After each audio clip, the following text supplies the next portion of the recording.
Assalamualaikum warahmatullahi wabarakatuh. Perkenalkan, nama saya Nur Aida Rahmayani dari Prodi Tadris Matematika Fakultas Ilmu Tarbiyah dan Keguruan dari kelompok 12. Di sini saya akan menjelaskan tokoh favorit saya, yaitu Sunan Kalijaga. Sunan Kalijaga adalah seorang tokoh Wali Songo. Beliau lahir diperkirakan pada tahun 1450 Masehi dan beliau wafat diperkirakan pada tahun sekitar 1513 Masehi. Sunan Kalijaga dikenal sebagai wali yang sangat lekat dengan Muslim di Pulau Jawa karena kemampuannya memasukkan pengaruh Islam dalam tradisi budaya Jawa. Sedikit cerita tentang Sunan Kalijaga.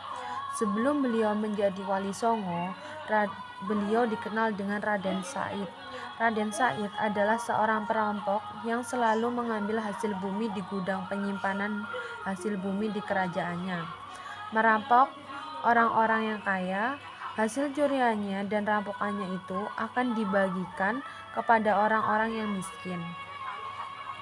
Suatu hari saat Raden Said berada di hutan, ia melihat seorang kakek tua.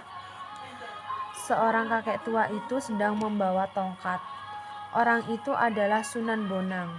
Karena tongkat itu terlihat seperti tongkat emas, ia pun merampas tongkat itu.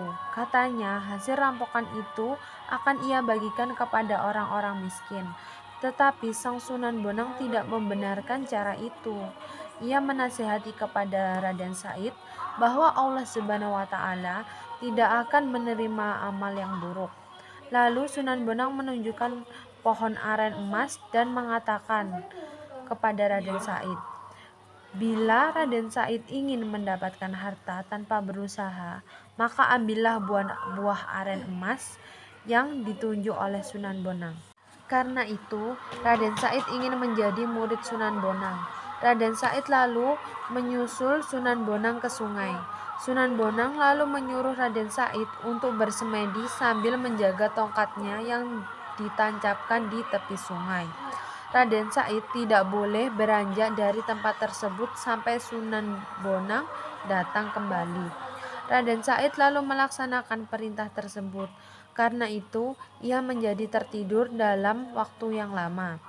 Karena lamanya ia tertidur, tanpa disadari, akar dan rerumputan telah menutup dirinya. 3 tahun kemudian, Sunan Bonang datang dan membangunkan Raden Said. Karena ia telah menjaga tongkatnya yang ditancapkan di tepi sungai. Maka Raden Said diganti nama menjadi Kalijaga.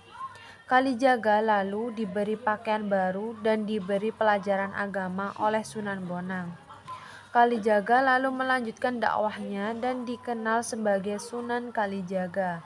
Namun, cerita ini banyak diragukan oleh para sejarawan dan ulama berpaham salaf karena tidak masuk akal dan bertentangan dengan ilmu syariat. Sekian penjelasan dan cerita saya tentang Sunan Kalijaga. Kurang lebihnya mohon maaf. Wassalamualaikum warahmatullahi wabarakatuh. Bye.